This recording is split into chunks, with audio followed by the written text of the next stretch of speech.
안녕하세요. 동행부동산 대표 이지욱입니다. 경매 물건들을 보다 보면 지상권 관련 물건들이 많이 나오는데 이 지상권은 경매 고수가 되기 위한 시험대라고 합니다. 지상권은 가볍게 여길 수 있는 것이 아닌 무시무시하고 막강한 권리입니다. 따라서 경매 물건이 매각 물건 명세서 상에 지상권 관련 문구가 있다면 반드시 철저히 분석해야 됩니다. 여기에 매각 물건 명세서 두 개가 있는데요. 이 하단에 보시면 매각에 따라 설정된 것으로 보는 지상권의 개요라는 부분이 있습니다. 여기에 법정지상권 성립 여부 불분명 혹은 법정지상권 성립 여지 있음 이라는 문구가 있다면 반드시 확인하고 넘어가야 됩니다.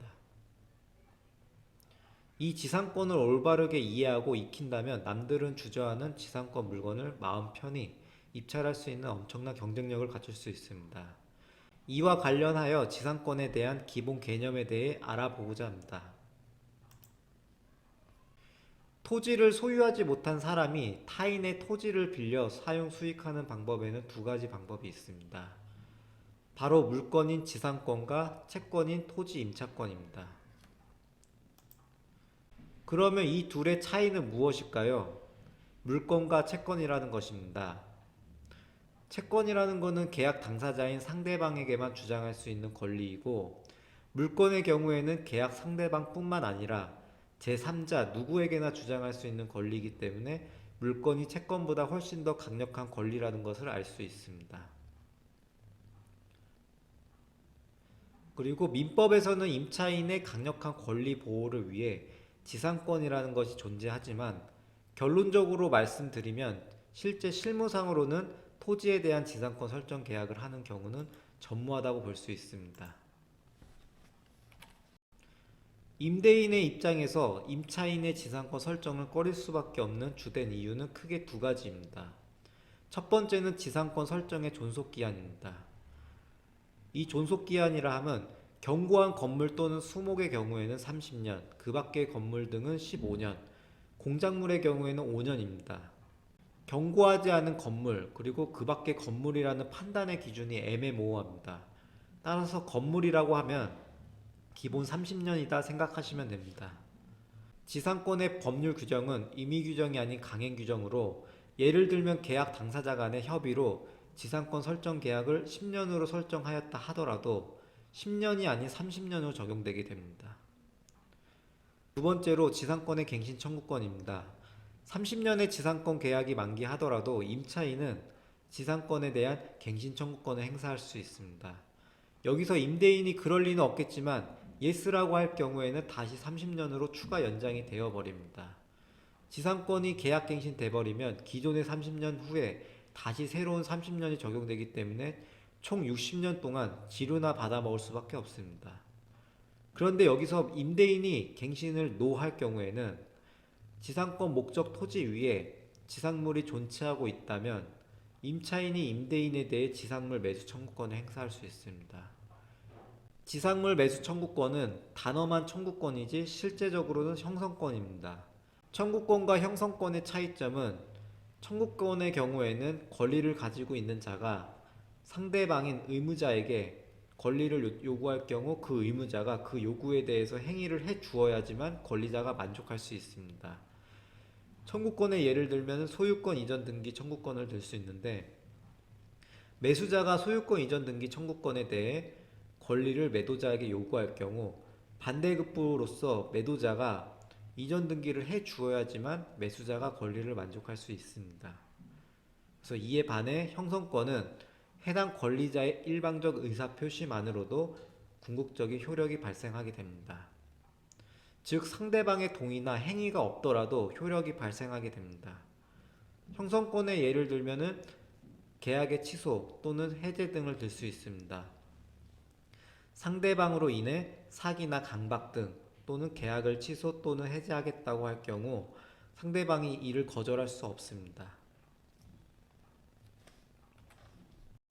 이런 지상권을 가볍게 볼 수 있을까요? 지상권이라는 것은 지상권의 존속기간 그리고 갱신 청구권으로 임대인보다는 임차인의 입장에서 매우 강력한 권리입니다.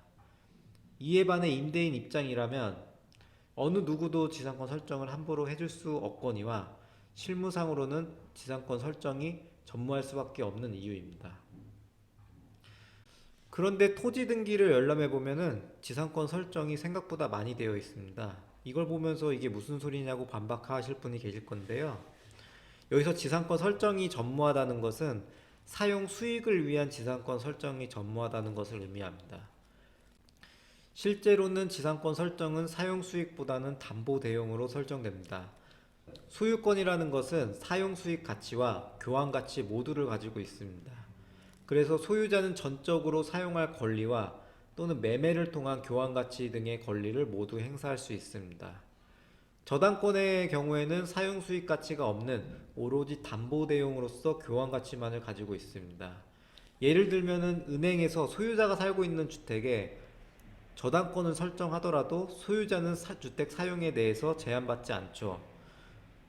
대신 매매와 같은 교환 가치만을 제한당하게 됩니다. 그렇다면 오늘의 주인공인 지상권은 보통 토지 임대차의 경우에는 사용 수익 권리만 있는 반면에 지상권 목적인 토지에 대해서는 사용 수익과 교환 가치 모두 행사할 수 있습니다. 토지 등기부를 잘 살펴보면 지상권 설정의 권리자는 개인이 아닌 금융기관이라는 것을 확인할 수 있는데요. 금융기관에서는 채권의 만족을 보다 높이기 위해서 저당권에다가 지상권까지 함께 설정하는 것입니다.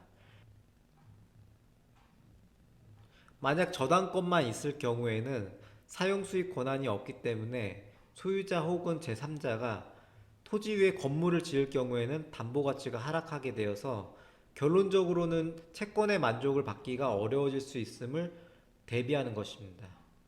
토지의 경우에는 건물이 있는 토지와 건물이 없는 나대지 상태의 토지 중에 가치를 비교하면 건물이 없는 나대지 상태의 토지가 가장 가치가 높다고 볼 수 있습니다. 그렇기 때문에 금융기관에서는 토지에 대한 저당권을 설정할 때 지상권을 함께 설정하게 되고 저당권 및 지상권 설정을 동시에 함으로써 사용수익 가치와 교환 가치 모두를 점할 수 있게 됩니다. 이로 인해 소유자 혹은 제3자가 지상권자의 동의나 허락이 없으면 건축 등의 행위를 할 수 없으므로 토지의 담보 가치를 보장받을 수 있습니다. 오늘은 지상권에 대한 간단한 개념 및 권한 등을 살펴보았고요. 다음 시간에는 지상권에 대해서 조금 더 자세히 알아보는 시간을 가지도록 하겠습니다. 감사합니다.